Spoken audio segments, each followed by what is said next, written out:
Now, I wouldn't normally begin one of our car buy reviews with a negative, but on this occasion I have to, because the car you can see behind me is the Volkswagen e-Up. And as with all electric cars, range is a tiny bit of an issue. But let's ignore that electric motor for now, because more or less everything else is as you would find it on the normal Up. It gets the same chunky styling, compact dimensions, and an interior that feels better built than anything else for the money. But of course the big difference is that at its heart beats an 81 horsepower electric motor, which you'll find here at the front. That's powered by a hefty lithium-ion battery pack which lies under the floor. And what that means is that there's no compromise on space. It's exactly the same as in the normal car. This may look small on the outside, but it's big on the inside.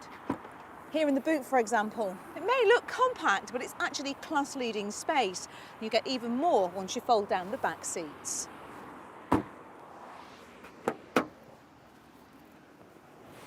Here in the back, well, it's pretty basic. You get a cup holder, tiny amount of storage space, but it does offer good head and legroom for a car this size, with that boxy roofline, meaning that, well, I think you could fit a couple of adults in here comfortably for a long journey.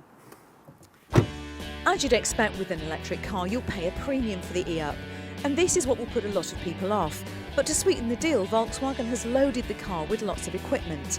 The list includes heated front seats, climate control, Volkswagen's removable touchscreen sat-nav, automatic emergency braking and cruise control. It's just such a shame that you won't want to use half of those extras because you'll be so concerned they'll soak up the juice. Running costs are extremely cheap, and £5 worth of electricity should be enough to fully charge the car. The electric power means the e-Up is also exempt from paying road tax and congestion charges, and VW offer a 3-year 60,000 mile warranty for the vehicle and an 8-year 100,000 mile cover for the battery. Now, the battery does of course add extra weight to the car, but it still feels sprightly going into corners, and the precise steering gives you plenty of confidence, and there's very little body roll, particularly for a boxy car like this.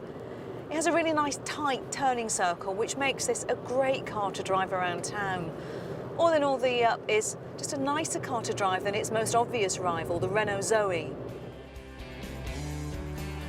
Now, unlike a petrol engine, the electric motor delivers all of its power instantly, which makes the e-Up feel surprisingly quick off the mark. There's a really lovely power surge when you put your foot down. Now, Volkswagen quotes 0 to 60 in 12.5 seconds, which is quicker than the standard car. But if I'm being honest, I think it feels even quicker than that. Now, one of the biggest differences is the regenerative braking system, which slows the car automatically when you release the accelerator and means that you rarely need to use the brakes. It also operates the brake lights to warn other drivers. One thing I really like about the e-Up is this central screen, which has got the navigation, media and telephone. And on there is all the car's information systems, and it includes a little calculator that scores how ecological your driving is and marks you out of 100. It's like being back at school. I was at 70 out of 100, it's just now dropped to 69. I'd definitely get a must try harder on that one, wouldn't I? Now, one thing I find really disconcerting about driving any electric car is how quickly the range vanishes. So since the e-Up came off its trailer, I've driven for about half an hour on some local country roads and done, I don't know, maybe 8 or 9 laps of the circuit here. And my range is down to 18 miles. And that's despite, as you can see, the air conditioning being turned off and the car being misted up and me wearing a very, very thick winter coat. I'm really quite pleased that this is going home on the trailer and I'm going home in my own car. And of course, you also need to bear in mind that you'll need a drive or a garage to charge up your electric car in. Price is also an issue. It's far more expensive than the normal car. But as I mentioned, Volkswagen have tried to compensate for this by offering plenty of kit. One thing they can't do much about, though, is depreciation and battery life.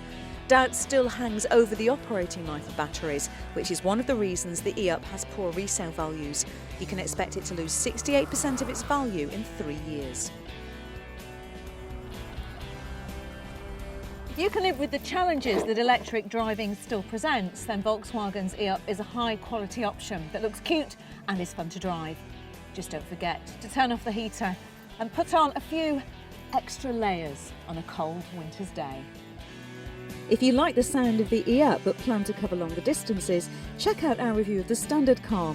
And if you want something a little bigger, then click on the review for the BMW i3. Click the video icon to watch our latest video, and don't forget to subscribe by clicking the Carbuyer logo.